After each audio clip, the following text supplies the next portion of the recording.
Bienvenue sur Teach, votre émission d'enseignement et de maturité spirituelle. Cette émission a été conçue pour nous permettre tous de devenir de véritables disciples de Christ, qui reçoivent la parole dans le cœur et qui sont transformés. Parce que vous savez, un disciple accompli est exactement comme son maître. Voilà ce que j'aimerais vous proposer pour cette semaine. On va parler de la sagesse. Oui, bien sûr, c'est sage de parler de la sagesse, vous savez. Parce qu'au quotidien, l'être humain a besoin d'user de la sagesse.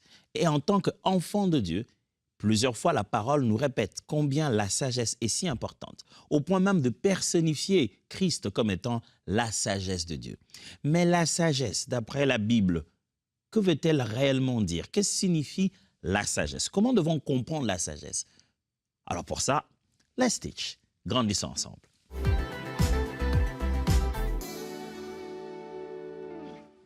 Tout le jour, les gens nous disent « Sois sage, écoute mon fils, sois sage ». Avant même que nous puissions connaître Christ, on nous a parlé de la sagesse. Et là, même en dehors de la foi chrétienne, il y a bien de gens qui parlent d'une autre forme de sagesse. Quelqu'un de fois te raconterait une histoire et tu dis « J'ai juste usé de la sagesse ». Mais tu entends ce qu'il appelle sagesse? Enfin, c'était de la ruse. Et puis quelqu'un d'autre dit « Écoute, dans la vie, il faut juste être sage. Hein. » Quand tu entends ce qu'il veut dire, c'est de la dissimulation. Quelqu'un d'autre dit « Écoute, soyons sages, hein. Dans la vie, il veut juste dire, en fait, taisons-nous, ne disons rien. » Le mot sagesse est utilisé, mais le sens devient de plus en plus ambigu. Les gens veulent dire une chose ou une autre. Certains même se disent d'être sages, mais quand tu écoutes les principes machiavéliques avec lesquels il est en train de gérer sa vie, tu te dis, ça, mon ami, ça ne s'appelle pas de la sagesse. Ça s'appelle la ruse, ça s'appelle du vol, ça s'appelle de la manipulation. Ça s'appelle de la politique d'Autriche. Tu ne veux pas parler, tu te caches et tu crois être en train d'être sage. La sagesse, d'après la Bible, veut vraiment dire quoi? Il faudrait que l'enfant de Dieu se dise, là j'ai été sage, là je ne l'ai pas été. Et comment on doit savoir, quels sont les indicateurs pour reconnaître que voici la nature réelle, la sagesse biblique, et là je ne l'ai pas été et j'en ai besoin. La Bible nous recommande, si on n'a pas de la sagesse, qu'on demande à Dieu. Ce qui signifie que la sagesse est quand même une ressource utile à la foi chrétienne. Si bien que les auteurs bibliques nous encouragent à en puiser. On dit même si tu te rends compte que tu n'en as pas, demande-en. La sagesse est utile à la maison. Elle est utile dans notre foi chrétienne. Elle est utile même dans notre façon d'aborder la prière. Vous vous souvenez de l'homme le plus sage du monde d'après la Bible, n'est-ce pas? Salomon. Salomon a reçu de Dieu une réponse exceptionnelle. Dieu l'a comblé des richesses, de bonheur, de beaucoup de biens, parce qu'il avait demandé de la sagesse. Quelle est donc cette chose qui, lorsqu'on la demande, elle, on obtient des bonus? En fait, parce que c'est ça. Salomon a demandé la sagesse pour, certainement, diriger le peuple de Dieu. Ainsi, il rentrait dans le projet de Dieu pour pouvoir gérer son peuple. Dieu dirigerait donc à travers lui. Mais quelle est donc cette chose appelée sagesse qui, lorsqu'on la demande, Dieu se dit, tiens, tu as demandé vraiment ce que je voulais. Ben écoute, puisque tu n'as demandé que ça, je te donnais un bonus. Pendant que nous cherchons beaucoup de choses et Christ nous dit, cherchez premièrement le royaume et le reste vous sera donné par-dessus, on dirait que Salomon lui a cherché premièrement la sagesse et le reste lui est donné par-dessus. Ça veut dire que d'une certaine manière, royaume et sagesse sont très connectés. Mais que dit la Bible? Que veut vraiment dire la sagesse? Je vais partager avec vous 6 facettes pour comprendre un peu la sagesse, selon la Bible. La sagesse sera vue comme une chose, comme une autre. Mais d'emblée, je vais vous lire un texte biblique très, très important et je suis sûr que vous allez aimer. C'est dans Proverbes, n'est-ce pas? C'est là-bas qu'il faut trouver la sagesse aussi. Proverbes. Proverbes chapitre 4, versets 7 à 8. Il est dit ceci. « Voici le commencement de la sagesse. Acquiert la sagesse et avec tout ce que tu possèdes, acquiert l'intelligence. » Le livre de Proverbes est donc fait des petites maximes, des petits résumés de sagesse, des courtes phrases qui disent tout, qui disent beaucoup. Alors, dans ces livres, on trouve des parallélismes comme ça, des comparaisons, mais on trouve aussi je vais appeler ça comme ça, des conseils. Et l'homme de Proverbes dit ceci. Acquiert de la sagesse. Voici le commencement de la sagesse. Quand vous lisez ces textes, vous avez l'impression qu'il va vous dire, OK, voici le commencement de la sagesse, ça commence à partir de là, là. Non, il dit, voici le commencement de la sagesse. 2 points, acquiert la sagesse. Oh, mon ami, je pensais que tu voulais me dire où ça commence. Il dit, ouais, justement, si tu veux vraiment, si le point de départ pour voir que quelqu'un, pour commencer à être sage, fais de ton mieux pour que tout ce que tu possèdes, s'il est possible, tu l'échanges avec la sagesse. Que la sagesse soit le bien le plus précieux que tu aimerais bien acquérir. Sagesse et intelligence. Acquiert, le texte dit, acquiert de la sagesse divine, la sagesse selon Dieu, et acquiert une compréhension de choses avec une logique élevée. C'est ça les mots ici pour dire sagesse et intelligence. Que veut dire la sagesse alors? Premièrement, la sagesse comme crainte de l'Éternel. Je vous ai dit que je vous ferai voir des facettes différentes de la sagesse. Première facette, c'est que la sagesse est vue comme la crainte de l'Éternel. La Bible dit en plusieurs passages, je vais chaque fois prendre qu'un seul puisqu'on a 6 points. La Bible dit de plusieurs manières que la sagesse est connectée à la crainte de Dieu. Le commencement de la sagesse, la crainte de l'Éternel. D'ailleurs, lisons le Proverbe chapitre 9, verset 10. Proverbe chapitre 9, verset 10. Le commencement de la sagesse, c'est la crainte de l'Éternel. Et la science des saints, c'est l'intelligence. L'homme de Proverbe dit, si tu veux reconnaître quelqu'un qui veut vraiment avoir la sagesse, de la bonne sagesse divine, tu verras en lui qu'il considère Dieu comme au-dessus de tout. Et il a conscience permanente de sa présence où qu'il aille. Et il pose des actes en étant conscient que quelqu'un voit ce qu'il fait. Et ce qu'il vit dans son quotidien, c'est essayer de plaire à celui qu'il ne voit pas. Dans ses relations avec les autres, il ne se limite pas à leur présence ou à leur absence. Il ne fait pas de coups bas parce qu'il pense qu'ils ne savent pas. Il s'est dit, quelqu'un me voit. Dans tout ce que je fais, quelqu'un me voit. Vivre sa vie au quotidien avec conscience qu'il n'y a pas que nous, il n'y a pas que les relations humaines, il n'y a pas que le privé et le public au niveau humain, qu'il y a un être supérieur, suprême, qui a tout pouvoir sur les âmes humaines, qui voit nos faits et gestes, et qu'on doit vivre avec conscience de sa présence, de son œil qui nous regarde, et de son amour envers nous. Si quelqu'un vit comme ça s'appelle de la crainte de l'Éternel. Et ça, c'est le commencement de la sagesse.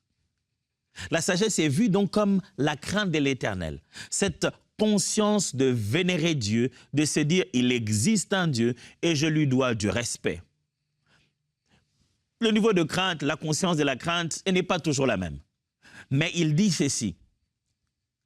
Quand quelqu'un veut craindre Dieu, quand quelqu'un actionne le système dans son cœur de considérer que Dieu est digne de respect, il est déjà en train d'appliquer de la sagesse divine. La sagesse, donc, mes amis, c'est la crainte de l'Éternel. Chaque fois que tu seras dans une situation où tu veux en fait honorer Dieu, par honneur à Dieu, par crainte à sa personne, tu refuses de faire une chose, tu es en train de te sauver de tellement de maux. Le proverbe dit ceci, quand tu veux parler, parle en tenant compte du fait que est-ce que ça honore Dieu ou pas? Quand tu veux poser un acte, pose-toi la question, est-ce que Dieu sera glorifié? Quand tu veux méditer une chose dans ton cœur, pose-toi la question, est-ce que ceci honore Dieu ou pas? Est-ce que ça lui plaît? Cette question que tu te poses dans le cœur, ce but que tu as de pouvoir tout le temps plaire à Dieu, fera de toi qu'au milieu de la société, tu seras complètement différent. Les hommes t'appelleront sage. Or, en réalité, toi, tu as juste essayé d'être quelqu'un de pieux. Tu as juste essayé de craindre Dieu. En essayant de craindre Dieu, tu es le plus sage des hommes. Plusieurs fois dans ma vie, j'étais en face des situations où j'ai dit, on m'a demandé de faire une chose, on m'a fait une proposition, j'ai dû dire non, sans conséquence, sans comprendre dans quelle épreuve on me mettait. J'ai dit non, je pense que là, c'est comme ceci, là, comme ça, là. Et après, on me dit, ah, vraiment, tu es sage, hein? J'ai dit, sage, pourquoi? Comment tu as pu comprendre qu'à cette affaire-là, il fallait dire non à ce cadeau? Cette personne t'a fait un cadeau, mais tu as dit non. Je suis fier de toi que tu aies dit non. Dis, ah bon? Donc, tout le monde était là, il attendait que moi, je dise non. Moi, si j'ai dit non, ce n'est sans aucune connaissance de protocole et de diplomatie et d'étiquette. J'ai juste dit non parce que dans mon esprit, je n'ai pas senti la conviction. Et quand l'Esprit de Dieu n'est pas d'accord, je préfère obéir. Je ne veux pas attrister l'Esprit. J'ai juste essayé d'obéir à l'Esprit. Et pour eux, j'étais, waouh, quelle sagesse. Il n'est donc pas question d'âge ici. Il n'est donc pas de combien de jours tu as fait sur la terre. Il est simplement question de craindre Dieu. Est-ce que tu crains Dieu? Pasteur, comment tu as ramené la sagesse à la crainte de Dieu? Ce n'est pas moi, c'est la Bible. Impossible de dissocier les deux. La crainte de Dieu, c'est le commencement de la sagesse. Deuxièmement, la sagesse comme obéissance au commandement de Dieu. Maintenant, il y a l'idée de pragmatisme, l'idée d'exécution, l'idée de traduire en acte les ordonnances de Dieu. Savoir que Dieu a dit A, B, C, D, et je vais le faire. L'obéissance, le fait de traduire en acte ce que Dieu a dit, c'est la meilleure de sagesse. Là où Dieu a dit touche pas, touche pas. Là où Dieu a dit monte, monte. Là où la parole dit recule, recule. J'aime quand la Bible dit fuyez l'impudicité.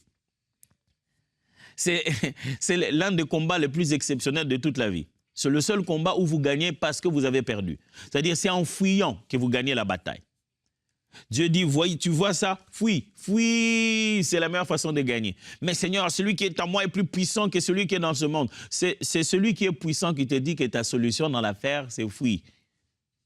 Fuis, trouve un autre moyen, sors de là. Dieu n'a pas dit traverser la vallée de l'impudicité, aller vaincre. Non, non, il a dit quand tu vois ça, fuis. Tu es programmé de sorte que plus proche tu te rapproches de la chose, incontrôlable tu deviens. Tu ne sauras plus te contrôler à l'intérieur. Fuis. Deutéronome chapitre 4, versets 5 à 8. Voici, je vous ai enseigné des lois et des ordonnances, comme l'Éternel mon Dieu me l'a commandé, afin que vous les mettiez en pratique dans les pays dont vous allez prendre possession. Vous les observerez et vous les mettrez en pratique, car ce sera là votre sagesse et votre intelligence aux yeux de peuple, qui entendront parler de toutes les lois et qui diront « Cette grande nation est un peuple absolument sage et intelligent. » Dieu dit au peuple d'Israël « Votre réputation des sages et d'intelligents vous viendra du fait d'obéir à la loi que je vous donne. » Mes frères et sœurs, traduire les ordonnances de Dieu, les intégrer dans notre quotidien, c'est d'être sage. Tu seras sage quand on te voit manger selon que la Bible te donne des orientations. Tu seras sage quand on te voit fréquenter des endroits selon que la Bible t'en donne l'orientation. Tu seras sage quand on voit t'habiller selon que la Bible t'en donne les orientations. Quand tu bases les quotidiens de ta vie à tenter d'obéir, que dit la Bible, que dit Dieu sur ça, tu es un homme sage. Alors, très sage. Troisième facette de la sagesse. J'ai commencé par dire que, premièrement, la sagesse est vue comme la crainte de l'Éternel. Deuxièmement, la sagesse est vue comme l'obéissance au commandement, à la loi de l'Éternel. Troisièmement, la sagesse comme discernement entre le bien et le mal. La sagesse a souvent été considérée comme la prononciation d'un jugement. C'est-à-dire, c'est comme si tu prononçais ton jugement devant deux arguments. Celui-ci se défend, l'autre se défend. Après, tu prononces ton jugement, tu fais une prise de position. C'est pourquoi l'une des plus belles démonstrations de la sagesse de Salomon dans la Bible, l'un des récits pour prouver que Salomon était devenu très sage, les récits racontés pour prouver son degré de sagesse, c'est ce fameux récit que vous connaissez, où il devait lever l'option entre les deux femmes qui sont venues et on ne savait pas laquelle était la vraie mère. Il fallait les écouter les deux. C'est en prononçant son jugement qu'on s'est dit « Wow, cet homme est sage ». La sagesse dans le quotidien, c'est toujours cette capacité qui nous permet de lever la meilleure option. On juge toujours entre deux choses. On aime dire que la sagesse, c'est la connaissance appliquée au jugement quotidien. C'est faire de ma connaissance une action en ayant jugé devant une situation. J'applique la bonne connaissance du moment dans la situation, la bonne connaissance. Et cette connaissance exprime une meilleure décision et un choix plus judicieux. Donc la sagesse au quotidien, c'est toujours lever l'option entre les deux femmes, laquelle est la vraie mère. La sagesse est donc vue comme un discernement entre le bien et le mal. Salomon était devant ces deux choses. Il y avait bien et mal. Mais qui s'est ressemblé? Les deux femmes criaient « C'est mon enfant, c'est mon enfant !» Et généralement, dans ces choses-là, c'est surtout celui qui ment, qui joue tellement bien la comédie. Mais enfin, Salomon dit « Ben écoutez, j'arrive pas à séparer laquelle de laquelle. J'arrive pas à me décider laquelle est la vraie mère. Amène-moi juste l'enfant, on va le couper en deux et on va donner à chacun. » Il faut tellement être fou et n'avoir aucune connexion avec ton enfant pour ne pas comprendre que le fait de le couper en deux, c'est le tuer en fait. Et cette femme, puisqu'elle n'était pas la mère, dit oui, oui, oui, comme ça on va tous le perdre. Et c'est là que Salomon dit, donnez à l'autre, c'est elle la vraie mère. Et c'était clair. C'était si évident pour tout le monde. Je prie pour toi pour que le Seigneur t'accorde cette grâce et que tu aies un tel degré de sagesse que même là où c'était sombre, là où c'était nuageux, quand tu as posé ton discernement, les gens disent « Waouh, comment il a su ça? Comment il a su que c'était ça qu'il fallait faire ?» La sagesse est vue comme un discernement entre le bien et le mal, la capacité de voir et de reconnaître très bien la nature de chacune des choses. Pourquoi il faut un discernement entre le bien et le mal? Pendant que le bien est bien, le mal est mal. Pourquoi il nous faut un discernement? La raison pour laquelle on a besoin d'un discernement entre le bien et le mal au quotidien, c'est parce qu'ils se ressemblent de foi. Il y a un stade, un niveau, un certain niveau de la vie où les faits se ressemblent. Ça se ressemble tellement qu'on ne sait pas démêler le vrai du faux. Il y a un certain niveau où les langages se ressemblent, les mots se ressemblent, les phrases se ressemblent. Il y a des photos où on ne sait pas est-ce que c'est généré par intelligence artificielle ou c'est vraiment une vraie photo. Les choses arrivent tellement à un point où bien et mal peuvent devenir complètement confus et confondus. Surtout en ce siècle, le nôtre, où il y a renversement brutal des valeurs, bien et mal devient tellement confus. Le bien ne tente pas de ressembler au mal. C'est souvent le mal qui tente de ressembler au bien pour toucher le plus grand nombre. Et à ce moment-là, ta capacité à dénuer, à déceler et à séparer tout ce qu'il y a de mal, qui s'est entouré d'un soi-disant bien ou qui a essayé de s'accrocher au bien, et tu sais très bien les détacher, ça s'appelle être sage. Proverbe chapitre 8, verset 12. Moi, la sagesse, j'ai pour demeure le discernement et je possède la science de la réflexion. Wow. La sagesse dit, moi, j'habite, si tu veux savoir où je me trouve, cherche-moi dans le discernement. Et si tu veux savoir qu'est-ce que j'ai comme marque déposée, mon produit phare, c'est la science de la réflexion. Ça veut simplement dire ceci, le sage sait discerner, le sage prend le temps de réfléchir. Je prie pour toi, que tu utilises ton cerveau et que tu réfléchisses.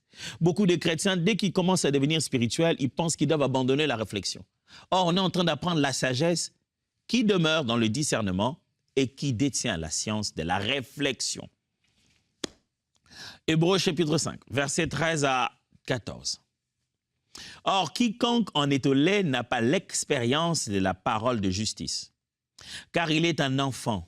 Mais la nourriture solide est pour les hommes faits, pour ceux dont le jugement est exercé par l'usage à discerner ce qui est bien et ce qui est mal. L'homme d'Hébreu dit, quand vous n'avez pas encore la connaissance des Saintes Écritures à un certain niveau, vous êtes un enfant, vous êtes encore au lait. Et il décrit qu'est-ce que c'est qu'être encore au lait. Vous êtes encore dans les basiques. Il dit, vous n'avez pas l'expérience de la parole de la justice. Et il décrit maintenant ce que ça veut dire la nourriture solide. Il a dit, le jugement est exercé à l'usage à discerner ce qui est bien de ce qui est mal. Ne me dis pas que tu es mature spirituellement. Ne me dis pas que tu as grandi dans les choses de Dieu si tu n'as pas le discernement de ce qui est bien de ce qui est mal. Vous savez comment ça s'appelle ce discernement-là? La sagesse. Quatrième facette. La sagesse comme recherche de la vérité et de la connaissance. La sagesse, ce n'est pas seulement l'acquisition de la vérité elle-même. La sagesse, c'est un processus épistémologique. Ouais, des grands mots. Ouais, des grands mots, des grands mots. Ça veut juste dire, la sagesse est un processus à la quête de la vérité. La manière dont l'être humain essaie de comprendre et de faire valider une chose, de dire que cette chose est vraie, elle l'est pas, c'est de la vérité ou c'est du mensonge.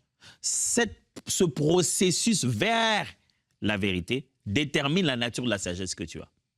La sagesse du monde a son processus. La sagesse de la chair a son processus. La sagesse de Dieu a son propre processus. La sagesse est vue comme la recherche de la vérité et la connaissance. Proverbe chapitre 2, versets 5 à 6. Alors tu comprendras la crainte de l'Éternel et tu trouveras la connaissance de Dieu. Car l'Éternel donne la sagesse de sa bouche sortent la connaissance à l'intelligence. De la bouche de Dieu sort la connaissance à l'intelligence. Et Dieu donne de la sagesse. Et qu'est-ce que ça fera? Ça te permettra de connaître, de trouver la connaissance de Dieu. Ici, j'aimerais que vous reteniez le fait que le mot sagesse a des connexions avec vérité et connaissance.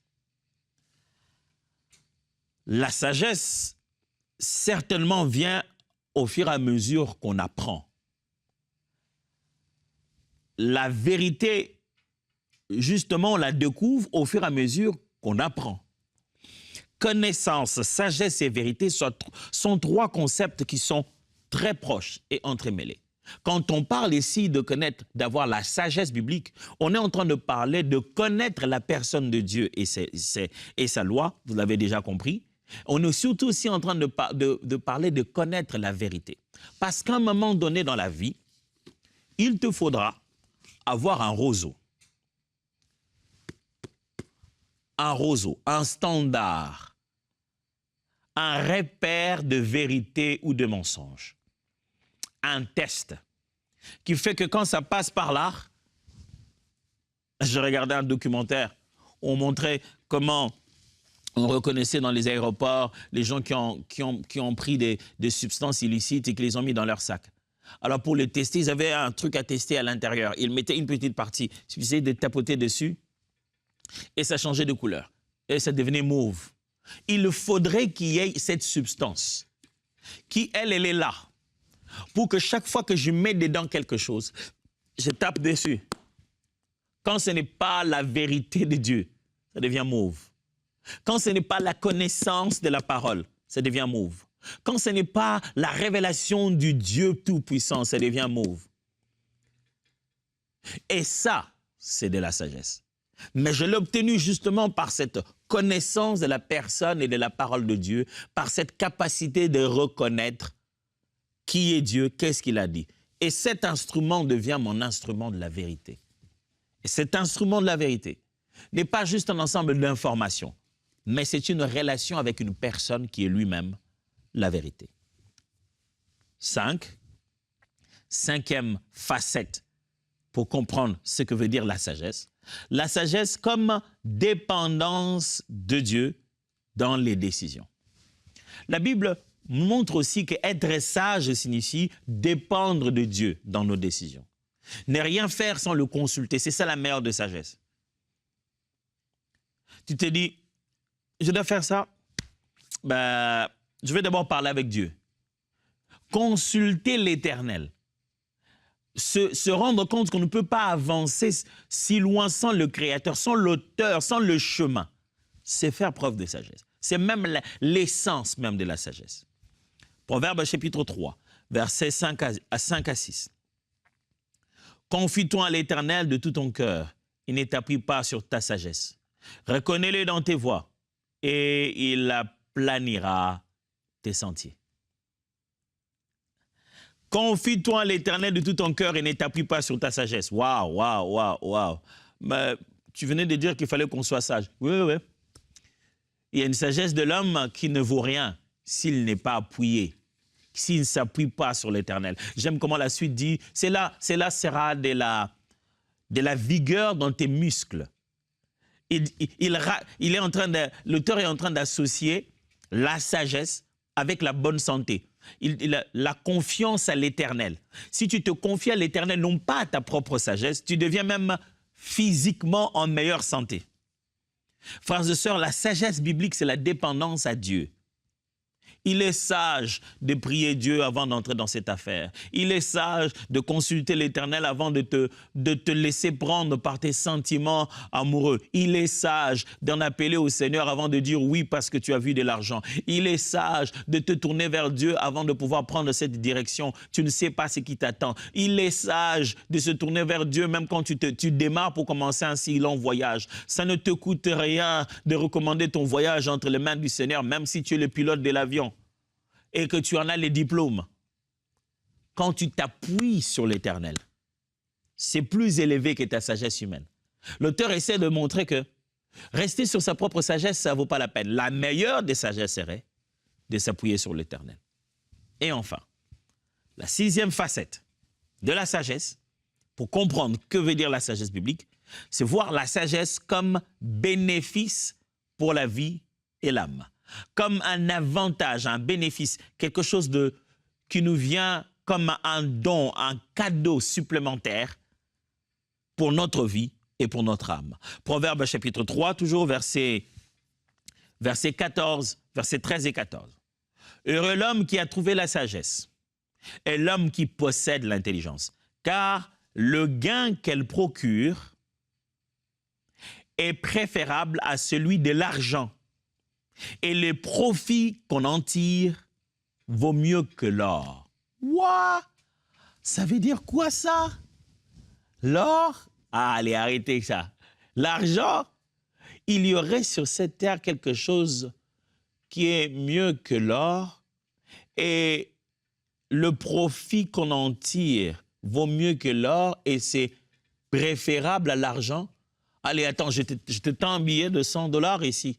Et tu me dis, si un choix à faire, je prends la sagesse. Ah ouais, c'est ça. Et si je te mets de l'or ici, tu te dis, bon, ça ne vaut pas la peine, je préfère la sagesse. Dans quelles conditions? Eh bien, c'est ce que l'homme de Proverbe veut dire. Son idée, c'est de dire ceci. Le degré de valeur de la sagesse est plus élevé, au point que ce n'est pas l'argent qui te donnera la sagesse, mais c'est la sagesse qui te donnerait l'argent. Le degré de la sagesse est si important que avoir de la sagesse, c'est comme à faire du profit. Il dit, le profit qu'on en tire, l'avantage de la sagesse est plus que de l'or. Quand j'ai la sagesse, ça me donne des bénéfices. Je tire profit de ma sagesse. Je me dis, heureusement que j'avais la sagesse. Regarde ce que la sagesse m'a apporté. Ce que t'apporte la sagesse a plus de valeur que de l'or. Ouais. J'espère t'avoir suffisamment convaincu que cette semaine, il faut que tu suives cette affaire. Oh, waouh, waouh. Ça va améliorer ta relation dans la famille, avec tes enfants, avec ton mari, avec ta femme, avec ton fiancé. Ça va améliorer ta relation au travail, ça va améliorer ta relation avec Dieu, ta relation avec l'Église. Dieu te veut être différent. Il faut que tu comprennes comment ça fonctionne. Alors, voyons-nous demain pour continuer tout ça. Dieu vous bénisse.